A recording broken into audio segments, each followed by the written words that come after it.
जय हिंद दोस्तों, मैं निकेत कुमार बिहार कृषि कॉलेज सबल भागलपुर से एग्री गाइडेंस के इस यूट्यूब चैनल में आप लोगों का स्वागत करता हूं। तो हमारे पास है इंटरमीडिएट एग्जामिनेशन 2024 का मॉडल पेपर जो कि एग्रीकल्चर विषय का है। और पिछले वीडियो में हम लोगों ने क्वेश्चन नंबर 1 से क्वेश्चन नंबर 10 तक के प्रश्नों को सॉल्व किया था। इस वीडियो में हम क्वेश्चन नंबर 11 से क्वेश्चन नंबर 40 तक के प्रश्नों को सॉल्व करेंगे। और कोई भी प्रश्न को हमारा सॉल्व करने का तरीका 360 डिग्री होगा।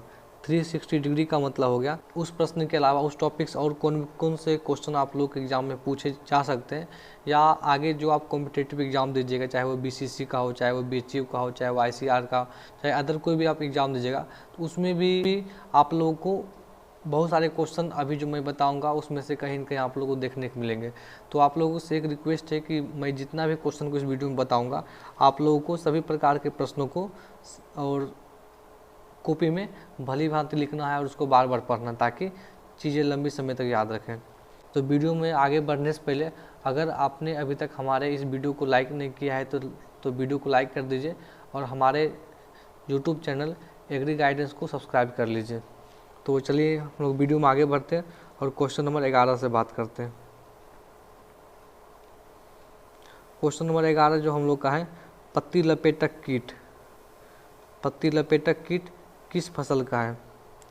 पत्ती लपेटक कीट को बोलते हैं इंग्लिश में लीफ रोलर। ठीक है, तो ऑप्शन है चना, मसूर, राई और मूंग। तो इसका जो राइट आंसर हो जाएगा वो हो जाएगा मक्का। ठीक है, तब हम मक्का से कुछ और प्रश्न को देखते हैं कि मक्का से कुछ और प्रश्न आप लोग के एग्जाम में क्या क्या पूछे जा सकते हैं। आप लोगों को सभी प्रकार के प्रश्नों को नोट करना है। सबसे पहले पत्ती लपेटक जो कीट होता है उसका वैज्ञानिक नाम होता है मेरास्मिया ट्रेपेजेलिस। आप लोग लिख लीजिए। आप लोग को पता है होगा कि जब भी हम कोई भी वैज्ञानिक नाम लिखते हैं, साइंटिफिक नेम लिखते हैं, तो उस साइंटिफिक नेम को दो भागों में लिखा जाता है। एक होता है जीनस, एक होता है स्पीसीज।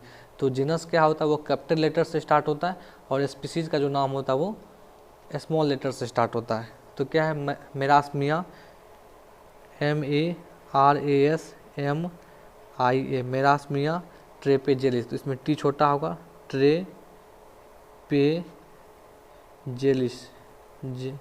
ZALES में। ठीक है, और जब भी हम कोई जो साइंटिफिक नेम लिखते हैं उसको हम अंडरलाइन कर देते हैं। आप लोग को अंडरलाइन कर देना है। ठीक है, तो पत्ती लपेटक कीट का वैज्ञानिक नाम मेरास्मिया ट्रेपेजेलिस होता है। तो और मक्का से कौन कौन इंपॉर्टेंट प्रश्न है। सबसे पहला प्रश्न है कि मक्का का साइंटिफिक नेम क्या होता है, तो वो होता है जिया मेज। इसमें भी क्या होगा, एम छोटा होगा। ठीक है, जिया मेज, MAY, जिया मेज। एल का मतलब होता है कि जिस वैज्ञानिक ने उस साइंटिफिक नेम को सबसे पहले दिया था, उस वैज्ञानिक का पहला अक्षर जो है शॉर्ट में लिखा जाता है, मतलब जिया मेज एल का मतलब क्या होगा, लिनियस। लिनियस का मतलब होगा कैरोलस लिनियस या कार्ल लिनियस। ठीक, इस वैज्ञानिक ने सबसे पहले मक्का के वैज्ञानिक नाम को दिया था। उसके बाद मक्का के फैमिली या कुल क्या होता है, जैसे फैमिली बोलते, परिवार बोलते, कुल बोलते हैं, तो वो होता है ग्रेमनी या पोएसी। क्या होता है, पोएसी। ये मक्का का क्या होता है, कुल, जिसको आप लोग लिख लीजिए। ठीक है, मक्का के क्रोमोजोम नंबर से बहुत बार क्वेश्चन आता है कि मक्का का क्रोमोजोम नंबर कितना होता है, तो वो होता है 2n = 20। ठीक है, और एक बात और आप लोग लिख लीजिए कि मक्का को अनाज वाली फसलों की रानी कहा जाता है। मक्का को अनाज वाली फसलों की रानी कहा जाता है। इसको इंग्लिश में बोलते हैं queen of serials. Queen of serials. ठीक है, क्वीन ऑफ सीरियल्स। उसके बाद है कि मक्का को एक और पॉइंट आप लोग लिख लीजिए कि मक्का को पोषण की दृष्टि से कमज़ोर फसल माना जा रहा था, लेकिन मक्का में जो है ट्रिप्टोफैन, मक्का में जो है लाइसिन और ट्रिप्टोफैन, ठीक है, LYSIN, लाइसिन 5% तक बढ़ा दिया गया है, और ट्रिप्टोफैन TRYT और ट्रिप्टो PHAN फैन। ठीक है, लाइसिन और ट्रिप्टोफैन एमिनो अम्ल की मात्रा जो है बढ़ा दी गई, जिससे यह जो है पोषण की दृष्टि से एक बहुत ही अच्छा आहार बन गया, यह क्वेश्चन जो है अभी आप लोग एग्जाम में आएगा, और जब आप लोग किसी कॉलेज में, जब आप लोग कोई भी एग्रीकल्चर कॉलेज में आगे बीएससी एग्रीकल्चर कीजिएगा तो वहाँ भी ये सब चीज़ आगे पढ़ने को मिलता है, और एग्जाम में भी आता है कि मक्का में कौन सा अमीनो एसिड की मात्रा बढ़ गई है, तो लाइसिन और ट्रिप्टोफैन। ठीक है, इसको आप लोग को नोट कर लेना, बहुत इंपॉर्टेंट क्वेश्चन है, और आगे के एग्जाम में भी यह क्वेश्चन जो है आता है। ठीक है, इसको आप लोग को नोट कर लेना, VVI क्वेश्चन है। चलिए अब हम लोग जो अगला क्वेश्चन, क्वेश्चन नंबर 12 देखते हैं। क्वेश्चन नंबर 12 हमारा क्या है, इनमें से किस फसल की खेती खरीफ व रबी दोनों मौसम में की जाती है। Which of the following crop is cultivated both season, kharif and rabi. ठीक है, देखिए आप लोग को इसमें ध्यान रखना है कि रबी फसल जो होती है उसकी खेती हमेशा जो है रबी मौसम मतलब कि ठंडे मौसम में की जाएगी। ठीक है, तो इसका आंसर कभी भी रबी क्रॉप नहीं होगा। देखिए चना एक रबी क्रॉप है, गेहूँ एक रबी क्रॉप है, और राई एक रबी क्रॉप है। क्या होगा, ये तीनों इसका आंसर नहीं होगा। लेकिन खरीफ फसल की खेती क्या होती है, खरीफ रबी और जायद तीनों मौसम हम कर सकते हैं। ठीक है, लेकिन रबी फसल की खेती कभी भी, कोई भी ऐसा रबी फसल नहीं है जिसकी खेती हम लोग जो है कोई और मौसम में कर सकते हैं। तो इसका राइट आंसर क्या हो जाएगा, अरहर। ठीक है, अरहर को इंग्लिश में क्या बोलते हैं, पिजन पी। तो अब हम लोग जो है अरहर से कुछ और प्रश्न को देखते हैं कि अरहर से और कौन कौन से प्रश्न इंपॉर्टेंट है। देखिए सबसे पहले अरहर का जो वैज्ञानिक नाम होता है वो क्या होता है, केजनस काजान। ठीक है, अरहर का जो फैमिली यानी कि कुल या परिवार जो होता है वो होता है लेगुमिनेसी।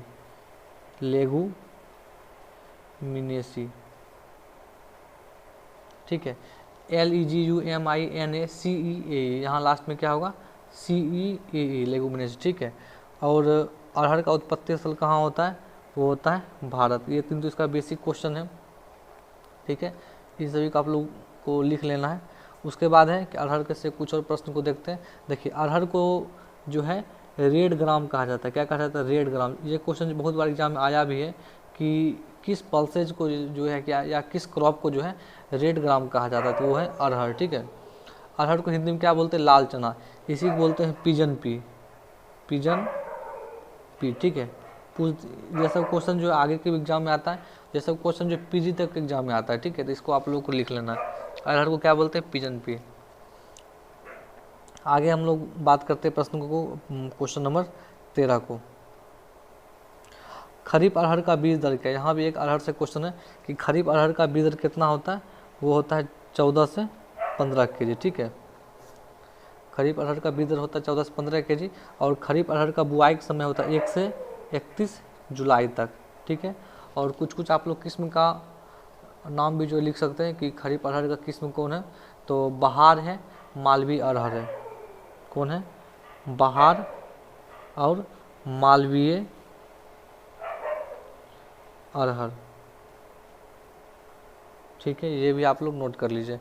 एक और पूछा जाता है प्रश्न कि सितंबर अरहर का बीज दर क्या है, तो सितंबर अरहर का बीज दर होता है 25 से 30 kg। कितना होता है, 25 से 30 kg पर हेक्टेयर। ठीक है, जब हम अरहर की बात कर रहे हैं तो यह चूँकि एक पल्स क्रॉप है, दलहनी फसल है, तो इसमें प्रोटीन की मात्रा क्या क्या होती है ये आप लोग को पता होना चाहिए। ठीक है, इसमें प्रोटीन कंटेंट जो होता है, प्रोटीन की मात्रा जो होती है वो होता है 22.3%। ठीक है, 22.3% प्रोटीन की इसमें मात्रा होती है। और विश्व का लगभग 90% अरहर का उत्पादन कहाँ होता है, भारत में होता है। ये भी पॉइंट को लिख लीजिए आप।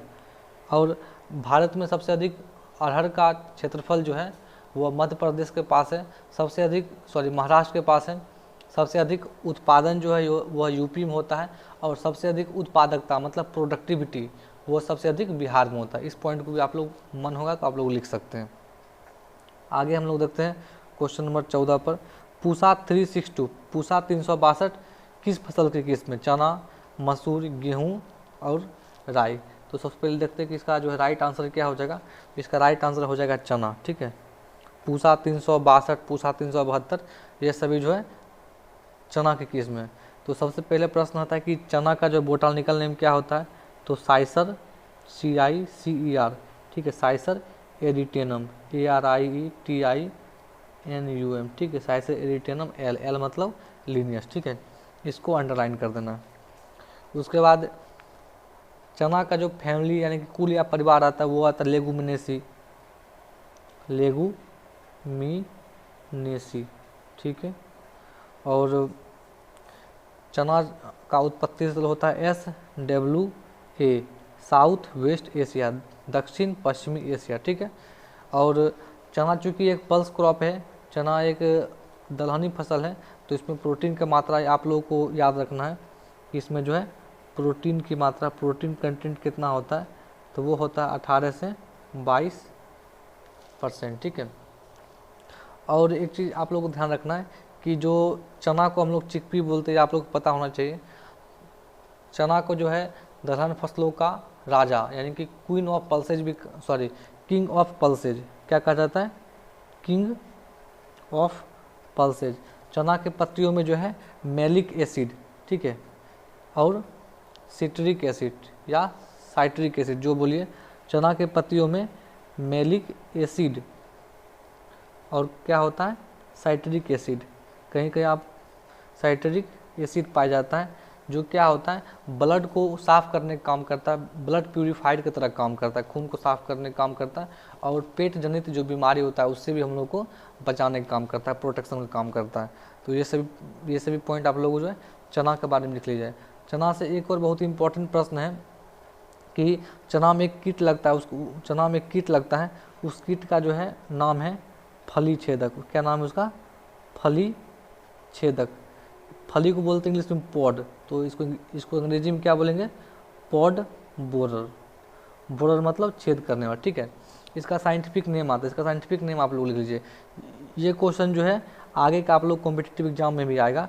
इसका साइंटिफिक नेम होता है हेलिकोवर्पा, HELICO, यहाँ CO लिखा हुआ, हेलिकोवर्पा VERP, हेलिकोवर्पा आर्मीजेरा, इसको अंडरलाइन कर देना, हेलिकोवर्पा आर्मीजेरा, ठीक है। यहाँ आर्मीजेरा हम ऊपर में लिख दे रहे, लेकिन आप लोग को एक साथ लिखना है, आर्मीजेरा, ठीक है।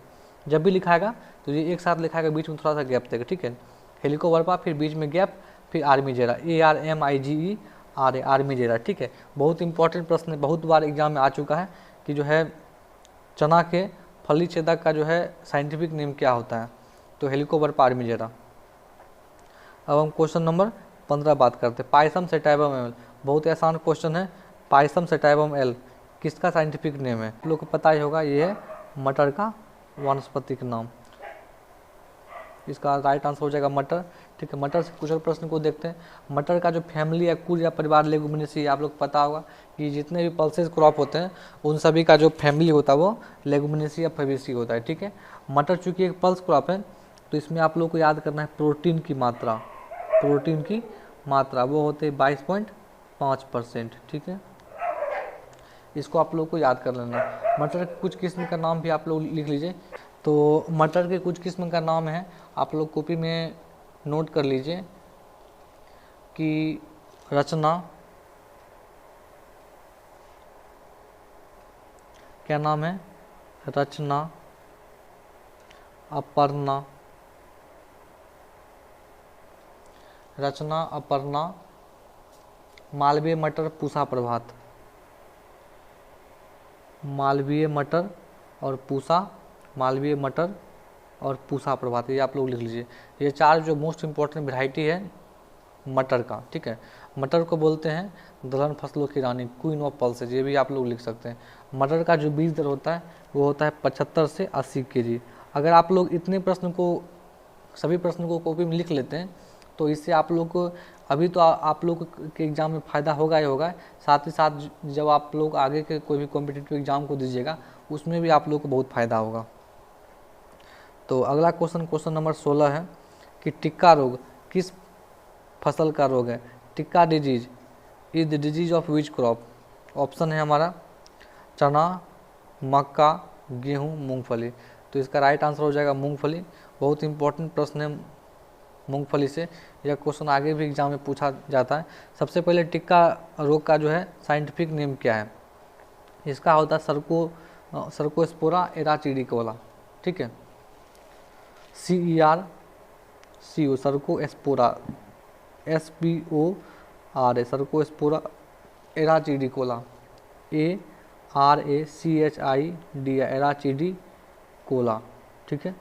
ये आप लोग लिख लीजिए। हम लोग जो है मूंगफली से कुछ और प्रश्नों को देखते हैं। सबसे पहले मूंगफली का साइंटिफिक नेम क्या होता है, तो मूंगफली का साइंटिफिक नेम होता है अरेचिस hypogaea, ARACHIS, अरेचिस hypogaea, HYPO, हाइपोजीई, hypogaea, ठीक है। मूंगफली का भी जो फैमिली होता है वो लेगुमिनेसी फैबेसी होता है। इसके जो बीज होता है, मूंगफली का जो सीड होता है, उसमें तेल की मात्रा और प्रोटीन की मात्रा से एग्जाम में बहुत बार क्वेश्चन आता है, ठीक है, कि ऑयल कंटेंट कितना होता है इसमें, ऑयल परसेंटेज, ऑयल कंटेंट। तो मूंगफली में जो होता है ऑयल कंटेंट वो होता है 45 से 50%, ठीक है, 50%। और मूंगफली में प्रोटीन की मात्रा जो होती है वो होती है प्रोटीन, ठीक है, प्रोटीन की मात्रा वो होती है 28 से 30%। आप लोग को भी लिख लीजिए, यहाँ पर मोबाइल से चूँकि हम लोग पढ़ा रहे हैं तो उतना अच्छा हो नहीं पा रहा, लेकिन आप लोग को अच्छी प्रकार से लिखना है। अगला देखते हैं क्वेश्चन नंबर 17। पंचाली किस फसल की किस्म है? Panchali is the variety of which crop? Option है मक्का, चना, गेहूँ और तोरी। तो इसका राइट आंसर हो जाएगा ऑप्शन नंबर डी, तोरी, ठीक है। तोरी का साइंटिफिक नेम देखते हैं, Brassica, BRASSICA, Brassica, campestris, COMPESTRI, campestris, Brassica campestris L dot variety dot toria, TORI, तोरिया। आप लोगों को सबको अंडरलाइन कर देना है, ठीक है। इसका जो फैमिली होता है वो होता है ब्रासिकेसी, BRASSICEA, ब्रासिकेसी, ठीक है। और इसका उत्पत्ति स्थल कहाँ होता है? वो होता है पूर्वी अफगानिस्तान, पूर्वी अफगानिस्तान, ठीक है। ये तोरी का जो बीज दर होता है वो होता है 5 kg पर हेक्टेयर। और जिसकी कुछ और भी इम्पोर्टेंट किस्म है वो भी आप लोग लिख सकते हैं, भवानी और PT 303, PT 303 इसकी इम्पोर्टेंट किस्म है। अब हम लोग देखते हैं क्वेश्चन नंबर 18 पर। खरीफ मौसम कब से आरंभ होता है? जब से बारिश स्टार्ट होता है। इसका आंसर हो जाएगा मई जून हो जाएगा, ठीक है।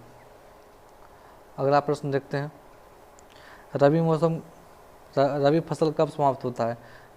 तो इसका जो राइट आंसर हो जाएगा वो हो जाएगा जनवरी फरवरी, ठीक है। फरवरी तक क्या होता है, रबी मौसम खत्म हो जाता है। अगला क्वेश्चन देखते हैं, क्वेश्चन नंबर 19। इनमें से कौन मिश्रित खेती का उदाहरण है? तो सबसे पहले हम लोग समझते हैं कि मिश्रित खेती मतलब कि मिक्स्ड क्रॉपिंग। मिक्स्ड क्रॉपिंग मतलब क्या है? देखिए यहाँ क्या क्रॉपिंग लिखा हुआ है। मिक्स्ड क्रॉपिंग मतलब क्या है कि अगर मान लेते हैं कि अगर A और B दो फसल का हमारे पास बीज है, ठीक है, A और B जो हमारे पास दो फसल का बीज है, ठीक है। मिक्स्ड क्रॉपिंग में क्या होता है क्या कि दोनों फसल के बीज को आपस में मिला देंगे, दोनों फसल के बीज को आपस में हम लोग जो है मिला देते हैं। तो हम मान लें क्या कि ये हमारा फसल है A, इसका सीड ये है, ठीक है, इसको आपस में ले लिए, और हमारा सीड है B, इसको भी आपस में ले लिए, ठीक है, ठीक है। बहुत सा सीड को मतलब क्या होता है कि जो भी क्रॉप है हमारे पास उस दोनों सीड को आपस में मिला लेते हैं अच्छी प्रकार से। मिला के खेत में जो है जाके छिटकवा विधि से, मतलब हाथ से पूरे खेत में छीट देते हैं। इसी विधि को हम बोलते हैं मिक्स्ड क्रॉपिंग। मिक्स्ड क्रॉपिंग में क्या होता है क्या कि दोनों फसल के बीच एक जो रो जो होता है, मतलब क्या कि जो दो कियारी होता है उसके बीच कोई एक निश्चित दूरी नहीं होता है, कोई भी फसल का बीज कहीं भी गिर सकता है, ठीक है। तो इसको बोलते हैं मिक्स्ड क्रॉपिंग। तो मिक्स्ड क्रॉपिंग का उद्देश्य होता है कि जब आपदा का जब समय होता है तो कुछ न कुछ उससे जो हमको जो है फसल प्राप्त हो जाए, इसको बोलते हैं मिक्स्ड क्रॉपिंग। मतलब कि दो फसल के बीज को लिए आपस में मिक्स कर लिए, उसको और मिक्स किया हुआ बीज को आपस में मतलब छीट दिए, ठीक है, ऐसे ही उसको बोलते हैं मिक्स्ड क्रॉपिंग, मतलब मिश्रित खेती। मिश्रित खेती के एग्जाम्पल से बहुत बार एग्जाम में क्वेश्चन आता है कि जो मिश्रित खेती का एग्जाम्पल क्या है। तो इसके 4 प्रमुख एग्जाम्पल है, उसको आप लोगों को जो कॉपी में लिख लेना है, ठीक है। सबसे पहला जो एग्जाम्पल है वो आप लोग कॉपी में लिख लीजिए कि मक्का और अरहर।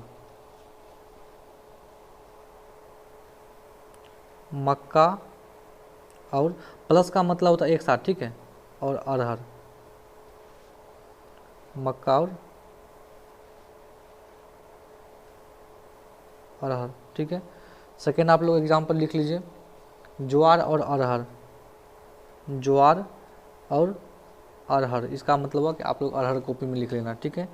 थर्ड है चना और तीसी, चना और तीसी, इसको भी हम लोग खेत में ये दोनों के बीच को मिला कर आपस में खेत में फेंक देते हैं। जौ और चना, जौ और चना, देखिए ऑप्शन में क्या है, जौ और चना, ऑप्शन नंबर क्या, ऑप्शन नंबर ए जो हमारा राइट आंसर हो जाएगा, जौ और चना, ठीक है। जौ को बोलते हैं बारले, चना को बोलते हैं ग्राम, ठीक है। तो अब हम मुझे क्वेश्चन नंबर 21 यानी कि 21 पर आते हैं। क्वेश्चन नंबर 21 हमारा अंतर्वर्ती खेती का उदाहरण है। अंतर्वर्ती खेती को क्या बोलते हैं, इंटर क्रॉपिंग। देखिए इंटर क्रॉपिंग में क्या होता है कि जब दो या दो से अधिक फसलों को, ठीक है, पंक्ति विधि द्वारा, मतलब कि हो सकता है क्या कि ए और बी नाम का दो क्रॉप का सीड है, ठीक है, तो हम क्या करेंगे, एक पंक्ति ए का लगाएंगे, फिर जो है फिर जो है सेकेंड पंक्ति जो होगा वो बी का लगाएंगे, फिर जो है एक पंक्ति ए का लगाएंगे, फिर एक पंक्ति बी का लगाएंगे। तो अगर हम पंक्ति बाय पंक्ति लगा रहे हैं तो क्या होगा, तो इसी प्रकार के खेती को बोलते हैं अंतर्वर्ती खेती, मतलब इंटरक्रॉपिंग, ठीक है। आप लोग, आशा है कि आप लोग जो है समझ पा रहे होंगे। तो इसके एग्जाम्पल से मोस्टली आप लोगों के एग्जाम में क्वेश्चन आता है, तो इसका एग्जाम्पल आप लोग लिख लीजिए, मक्का, ठीक है, इसका एग्जाम्पल आप लोग लिख लीजिए मक्का। मक्का के साथ हम लोग इंटरक्रॉपिंग में कर सकते हैं आलू, ठीक है, मक्का के दो क्यारे के बीच एक क्यारे आलू लगा देंगे, ठीक है। मक्का और मूंग, मक्का और मूंग, मक्का और उड़द, ठीक है, मक्का और आलू, मक्का और मूंग, मक्का या उड़द, इन तीनों को हम लोग जो क्या इंटरक्रॉपिंग मतलब कि अंतर्वर्ती खेती के रूप में लेते हैं। इसके अलावा कुछ और एग्जाम्पल हैं, अरहर और मूंगफली, आप लोग लिख लीजिए अरहर और मूंगफली, ठीक है, अरहर और मूंगफली। गन्ना और आलू, गन्ना और आलू, और गन्ना और भिंडी, गन्ना और भिंडी। देखिए यहाँ जो हमारा राइट आंसर हो जाएगा ऑप्शन नंबर बी, मक्का और मूंग। मैंने अभी बताया था मक्का आलू, मक्का मूंग, मक्का उड़द, तो इसका आंसर क्या हो जाएगा, मक्का और मूंग। चलिए अगला क्वेश्चन जो हमारा है क्वेश्चन नंबर 22, मूंगफली को कुल कितने जल की आवश्यकता होती है। What is the water requirement of groundnut. Option है 31 सेंटीमीटर, 50.6 सेंटीमीटर, 100 सेंटीमीटर और 200 सेंटीमीटर। देखिए धान का जो जल की कुल आवश्यकता होता है वो आप लोग कॉपी में सब क्रॉप कर नोट कर लीजिए, ठीक है। धान बारे में पूछा जाएगा तो धान का होता है 200 से 300 सेंटीमीटर, ठीक है, 300 है। गेहूं का पूछा जाए तो गेहूं का होता है 28 सेंटीमीटर। मक्का का पूछा जाए तो मक्का का होता है 62.5 सेंटीमीटर, ठीक है, मक्का पूछा जाए, मक्का क्या होता है 62.5 सेंटीमीटर। धान गेहूँ मक्का। ज्वार का पूछा जाए तो ज्वार और बाजरा का होता है दोनों का 50 सेंटीमीटर, ज्वार और बाजरा का 50 सेंटीमीटर। अगर पूछा जाए मूंगफली का तो मूंगफली का होता है 50.6 सेंटीमीटर, ठीक है। तो इन सभी क्रॉप को आप लोगों को याद कर लेना है। तो हमारा जो राइट आंसर क्या हो जाएगा, ऑप्शन नंबर बी, 50.6 सेंटीमीटर वो मूंगफली का होता है, ठीक है। धान का 200 से 300 सेंटीमीटर, गेहूं का 28 सेंटीमीटर, मक्का का जो है वो होता है 62.5 सेंटीमीटर, ज्वार बाजरा का 50 सेंटीमीटर और मूंगफली का जो होता है वो होता है 50.6 सेंटीमीटर। अगला क्वेश्चन है क्वेश्चन नंबर 23, दियारा का दूसरा नाम क्या है। ऑप्शन है टाल, चौर, दोनों और इनमें से कोई नहीं। देखिए दियारा के बारे में हम लोग कुछ पॉइंट आप लोगों को बता रहे हैं, आप लोगों को लिख लेना, ठीक है।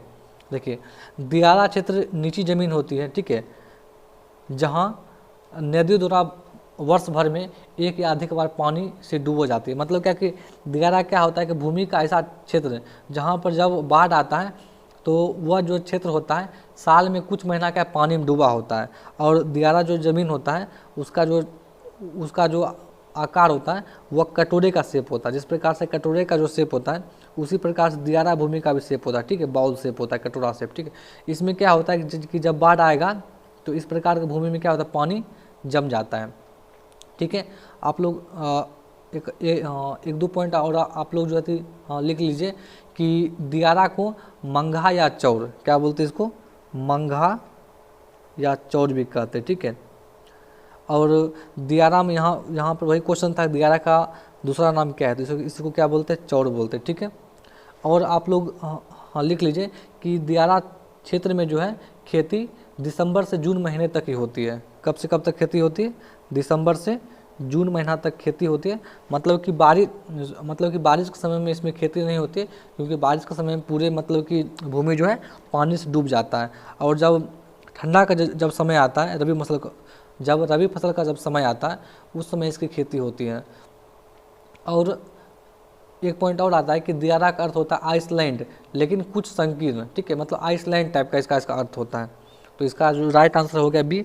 इस सभी पॉइंट को आप लोग लिख लीजिए कि मंगा का, ये दियारा का दूसरा नाम जो है मंगा या चौर, मतलब इसे मंगा या चौर भी कहते हैं।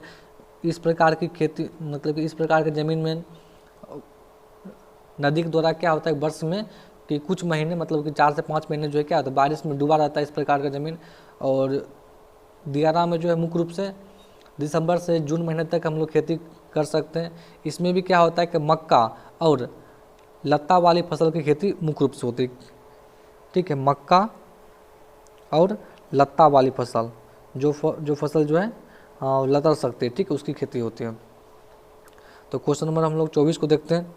इनमें से कौन सिंचाई विधि आलू के लिए प्रयुक्त है, तो इसका राइट आंसर हो जाएगा कुंड विधि, ठीक है। कुंड मतलब होता है कि दो कियारी है, ठीक है।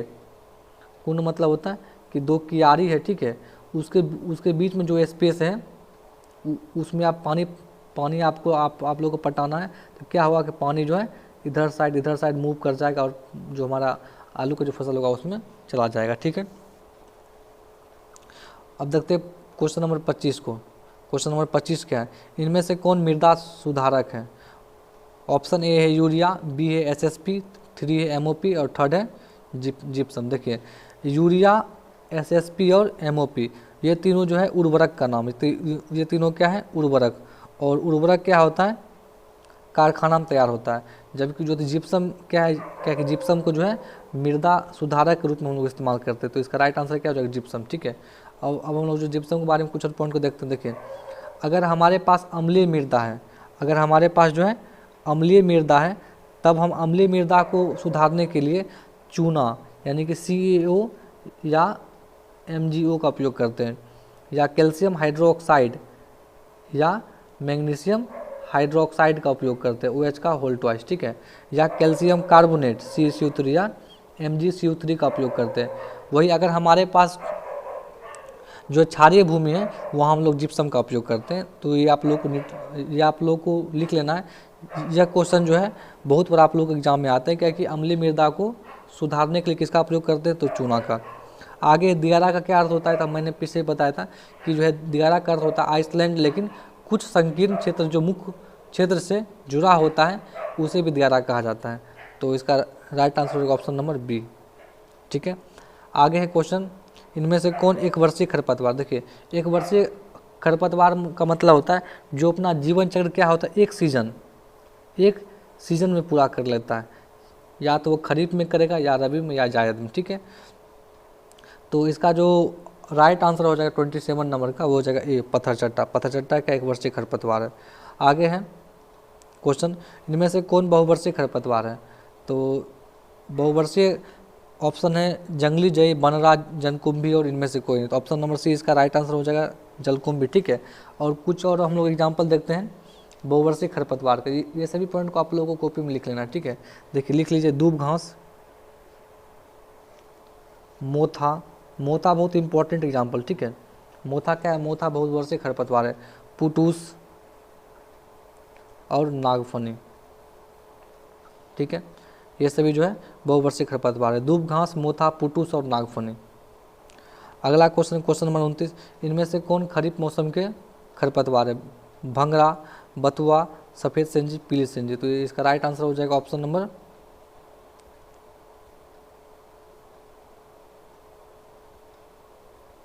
इसका राइट आंसर हो जाएगा ऑप्शन नंबर ए, भंगरा। ठीक है, भंगरा का जो साइंटिफिक नेम होता है वो होता है इक्लिप्टा एल्बा, ECLIPTA, इक्लिप्टा अल्बा। इसमें ई जो होगा वो बड़ा होगा। ठीक है, ई क्या होगा, ई जो है बड़ा ही होगा, इक्लिप्टा अल्बा, इसको जो अंडरलाइन कर देना। आगे क्वेश्चन नंबर 30। ठीक है, क्वेश्चन नंबर 30 क्या है, इनमें से कौन शाकनाशी। देखिए शाकनाशी मतलब क्या होता है कि जो शाक को मारता है, मतलब कि जो छोटे पौधे होते हैं। देखिए शाक का मतलब क्या होता है, जिसमें कोई वुडी पार्ट नहीं हो, मतलब कि जिसमें कोई लकड़ी वाला पार्ट नहीं हो। जैसे क्या आम में क्या होता है, आम में उतना बड़ा बड़ा क्या होता है, आम में जिस प्रकार से आम में बड़ा बड़ा लकड़ी होता है, उसी प्रकार से क्या होता है कि जो भी हमारे फील्ड क्रॉप होते हैं, चाहे वो धान गेहूँ मक्का, उसमें क्या होता है, कोई भी लकड़ी वाला पार्ट नहीं होता है। ठीक है, तो उन सभी को बोलते हैं हर्ब, मतलब जो शाकनाशी होता है। तो ऑप्शन है यूरिया, SSP, पैराक्विट, MOP। तो मैंने बताया था कि यूरिया हो गया, SSP होगा और MOP होगा। ठीक है, यूरिया, SSP और MOP, ये तीनों जो उर्वरक है, क्या है, उर्वरक। जबकि जो पैराक्विट क्या है, एक शाकनाशी है। तो इस वीडियो में इतना ही। तो अगले वीडियो में हम लोग बात करेंगे कुछ प्रश्नों के बारे में। तो अगर ये वीडियो आप लोग को अच्छा लगा होगा तो इस वीडियो को आप लोग अपने दोस्तों मित्रों सहपाठियों के बीच जरूर शेयर करें। और इस वीडियो को देखने के लिए बहुत बहुत धन्यवाद।